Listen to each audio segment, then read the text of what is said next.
So you've been praying about it for months, maybe longer, and the silence is starting to feel like the answer God is giving you. Or maybe like He's not even listening. Or maybe like your prayer isn't really worth an answer. Or maybe you prayed wrong, or maybe you kind of like missed your window. But what if the problem isn't that God is silent? What if the problem is that you've already decided what the answer is supposed to be? Because here's what I've seen over and over again. God is speaking. He's been speaking. But we're so locked into the answer that we want that we can't hear the answer that we're getting. Today we're going to change that. Let me tell you about a guy that I know. He is highly motivated. He's praying for a breakthrough. He's wanting specific outcomes in life and in business. He is laser focused on the things that he wants. But the doors stay shut month after month, prayer after prayer. And in the meantime, quietly and without much fanfare, other opportunities start to show up. Smaller opportunities, less glamorous opportunities. Not really what he had in mind. He almost ignored them, but he didn't.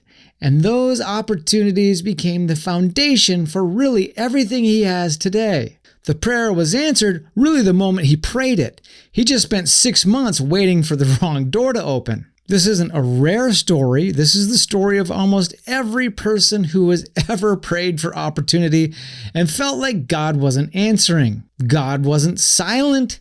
The answer just didn't look like the answer. Here's the truth about why this happens. We don't just bring our prayers to God. We bring our preferred outcomes as well.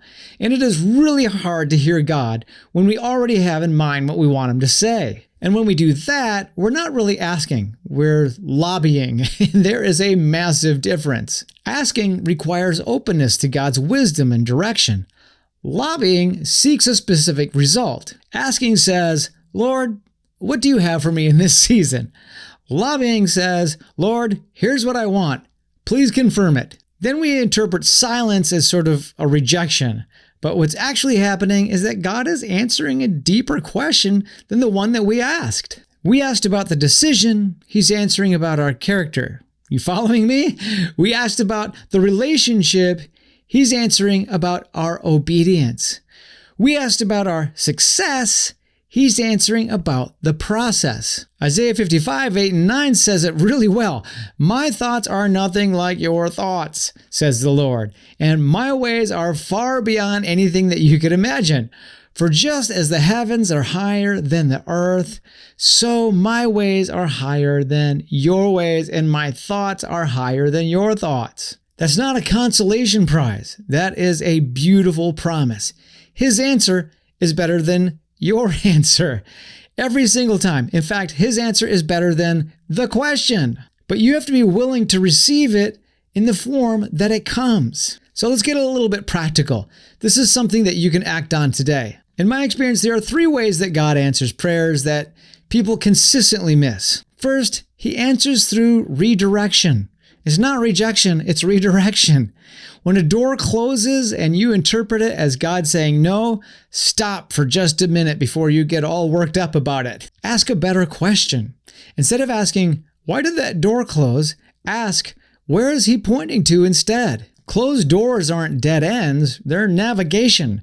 They're not the end of the road, they're a bend in the road. The guy who learns to read redirection as guidance instead of mourning it as loss moves faster and with far less frustration than the one who keeps pushing on the door that won't open. Second, God answers a lot of times through people, not just through prayer. A lot of people have a very private, very internal faith, which is good to a degree, but it can also become a way of keeping God at a safe distance. Because if the answer to our prayer only comes in private, then it's really easy to manipulate the interpretation. But God often answers prayers through other people, through a conversation that maybe you didn't plan, through a book that jumps out at you, through a mentor, I hope you have one, who says the thing that you needed to hear, but you really didn't want to. Proverbs 15:22 says, plans go wrong for lack of advice, and many advisors bring success. If you're just listening by yourself, you're only hearing part of the conversation. Third, he answers in the waiting. This is the hardest one for a lot of us because we are just sort of wired for motion, wired for results, wired for movement, and for measurable progress. So waiting can just easily feel like nothing is happening. But in God's economy, the waiting season is never wasted. Joseph waited in prison. David waited in the wilderness. Abraham waited decades for the son that was promised him. The waiting wasn't the delay of the answer. The waiting was actually part of the answer. Character gets built in the waiting, and it's the kind of character that can't be built really any other way. And God, who sees the full picture, knows exactly what you need to be ready for what's coming. But real quick, if this is landing for you, then if you wouldn't mind hitting that like button for me, I'd appreciate it. It helps other people find this conversation. All right, let's bring this home. Okay, so how do we actually recalibrate our listening? How do we fix this? How do you move from lobbying to humbly asking? From seeking a specific answer to receiving the right one? Here are 3 practical shifts. Write these down. First, change the prayer. Instead of, God, give me this specific thing, try, God, show me what you're actually doing here. That one little switch from give me to show me just changes everything about how we listen. Second, examine your closed doors. Go back 6 months or 12 months. Look at the things that didn't work out for you. Look with fresh eyes, not wounded eyes. Ask yourself, was that a rejection or was that a redirection that I haven't fully followed yet? You might be surprised by what you find.